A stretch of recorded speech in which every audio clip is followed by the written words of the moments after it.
សូមបនទាំងឡាយដែលខ្ញុំបានសាងចាស់ថ្មីសន្លាងមានទាំងប៉ុន្មានសូមជូនកុសលដល់មនុស្សគ្រប់ប្រានប្រាថ្នាឲ្យបានការទាន់សាសនាម្យ៉ាងទៀតសូមជូនដល់អ្នកមានគុណទទួលយកបុណ្យទាំងញាតិកាគ្រប់អស់សត្វលោកព្រមទាំងទេវតាសូមបានផល្លានៅធម្មទាននេះសូមបានជួបសុខគ្រប់ជាតិកំណើតសូមកុំឲ្យកើតចិត្តកំណាញ់រិះសូមបានធ្វើទានជាយានជំនិះមានបញ្ញាចេះចំណេះគ្រប់ជាតិកើតជាតិណានាប្រាថ្នាជួបធัวជួបអ្នកស្មោះសរល្អក្នុងមារយាទជួបតែបណ្ឌិតសូមកុំឲ្យឃ្លាតសប្បុរសឯទៀតលុះដល់និព្វានបើកើតជាមនុស្សទោះត្រកូលណាក្នុងក្រុមគ្រួសារកុំឲ្យអត់ឃ្លានជួបកែវទាំង3អាស្រ័យឲ្យទៀន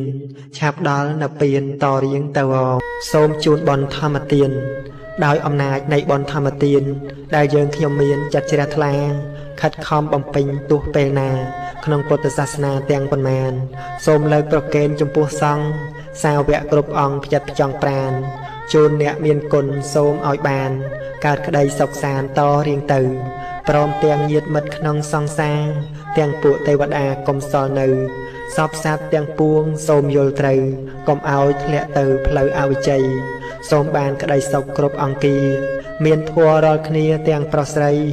ជួបតែអ្នកល្អសុខសួស្តីឆាប់ផុតភព3និព្វានងសូមអនុមោទនា